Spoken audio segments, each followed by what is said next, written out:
It's the Witch from Mercury Flyboys.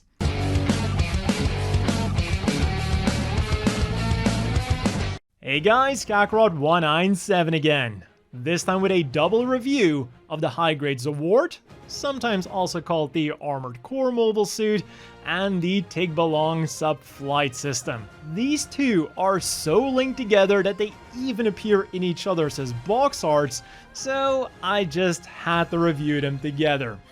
And these model kits were provided to me by my favorite online hobby store, Hobbyling Japan. Links down below. So, should these things be flying to your home or not? And well, for the Zowort, things are immediately looking very good. It might not be as detailed as some of the other Witch from Mercury kits, but this sleekness does go very well with the minimalist design of the Zowort. And despite its lack of panel lines, all seam lines are still hidden as per usual. And this good news continues for the color accuracy. Just grab a black Gundam marker to highlight some of the details, and some black paint for here and there, and that's it. No further stickers, no further painting, no further hassle. And another thing you won't have to deal with are hollow parts. At least not on the mobile suit. So yeah, straight out of the box, this thing is about as perfect as you can get. And the accessories, they're almost just as nice. Stored on the mobile suit, we have a beam saber on each arm, which come with a clear green beam saber each.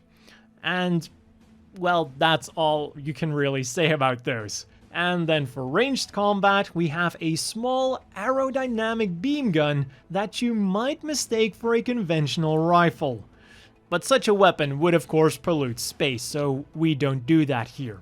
But anyways, despite its short barrel, its superior beam convergence technology does allow the weapon to also serve in long-range combat. And a feature that I always appreciate is an actually removable magazine.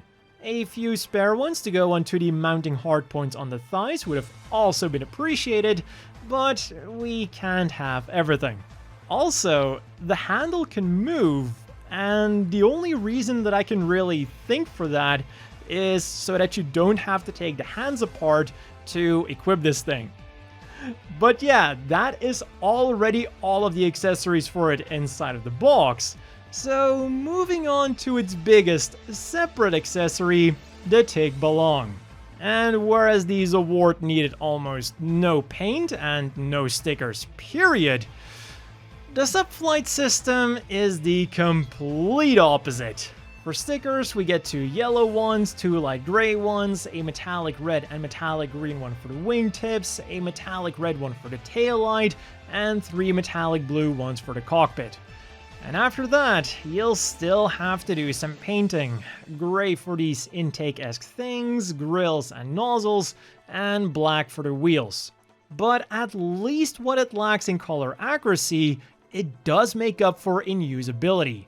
Because despite being a mere sub-flight system, it does have some really cool gimmicks. Starting off with the expected stuff, we have fold-out handles on the top and the bottom, depending on where you want your Zowort to go, and the footrests at the back can extend and be deployed. But then the unexpected things are the sliding cover for the action-based connector and the non-parts forming landing gear. Now I could be mistaken here, but as far as I remember, every high-grade kit, and even master-grade kit I think, requires you to part swap the landing gear. So that's a really cool and unexpected feature. And the main thrusters on the back and the side can also move. So while unimpressive in some regards, the Tickbalang was still an overall surprisingly good sub-flight system. Also, in terms of style, it goes very well with the mobile suit that it's supposed to go with. And now let's go back to that mobile suit and have a look at its articulation. The head is on a nice double ball joint for some good upwards, downwards, and rotation. The shoulders are on the usual hinge and ball joint combo for some really nice forwards, backwards, and upwards movement as well. Then the arms will rotate around all the way below the shoulder, bend at the elbow on only a single joint, but at least it is somewhat more than 90 degrees, so that is something. The hands are on ball joints, will wiggle around, turn around, and do everything a ball joint does.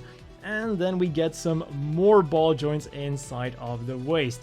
We have a double ball joint at the top, and then inside of the hips we get a hinge joint for 3 points of forwards and backwards movement, and we also get some really nice armor separation in the waist. Then it'll also go nicely side to side and will also rotate around all the way.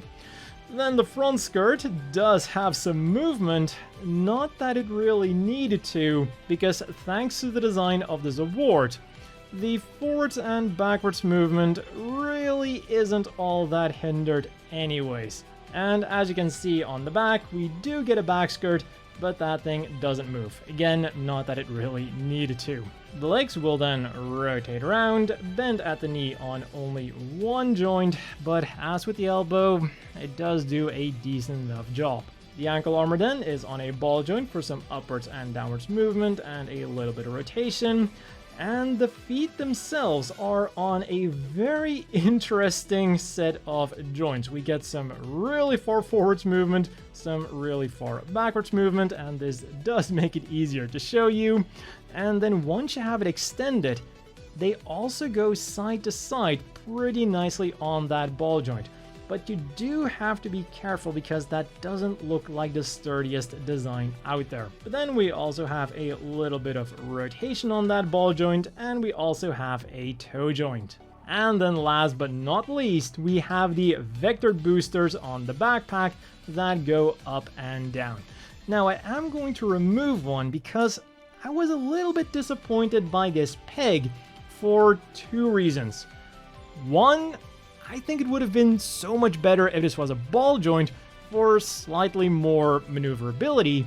And 2, I think it would have been better that if they were going to stick with a peg, that it would have been on the vector booster instead. Because the thing with these hard points here is they're multifunctional. They're used to equip weapons, they're used to equip these boosters, and other kinds of things as well then. So if this was the whole, I think it would have been so much easier to equip other things to it for kit bashes. But yeah, about the articulation in its entirety. I feel like I've said it quite a few times now with Witch from Mercury kits, but partially thanks to the design of the machine, this kit has absolutely no problems taking whatever pose you'd want it to. Whether that's by itself or with the Tickbalang. It definitely lives up to its reputation of being a maneuverable mobile suit that places an emphasis on dodging enemy fire rather than blocking it. So as always, the inevitable question is, do you want to buy this? And well, there's only one reason that this award doesn't get an immediate yes. But first, the reasons why you should buy this. The Zowort looks great out of the box, it comes with some nice standard accessories, and it is also clearly built with expandability in mind, making this a perfect army builder mobile suit. But at 1,600 yen, it is not only on the expensive side for a basic army builder, but it's also the same price as the Zowort Heavy. Now, at the time that I'm filming this review, that kit hasn't come out yet, but I don't need to get hands-on to tell you that it'll essentially be the same kit, but instead of the boosters, it now comes with extra weapons and magazines. So while I can tell you, yes, you should go for a Zowort, the real question here is, which one should you go for? The one with a focus on speed and agility, or the one with an even more military-esque color scheme and more weapons? And personally, I think the latter might be the better overall deal. So, moving on to these size comparisons then. First, here it is next to its brothers-in-arms, the Ariel and Choo-Choo's Demi-Trainer. 3 very different mobile suits, perfectly highlighting the hodgepodge state of their team. And here it is next to their opponents, the Michaelis and the Begwer Pente. Next up, we have the Feroct, because I couldn't not show it next to the machine that it was developed into. And it's also very interesting to see that despite their differences, they do very much feel like family. And finally, here it is next to the standard size Gym Custom and the always bulky Zaku 3. And while the Zowort might not be the bulkiest thing around, the chest and the backpack are pretty bulky. But that has been all for this review of this not armored core mech. Again, links down below. As always, a big thank you to the Patreon supporters. I hope everyone watching has a great day, and I'll see you all next time.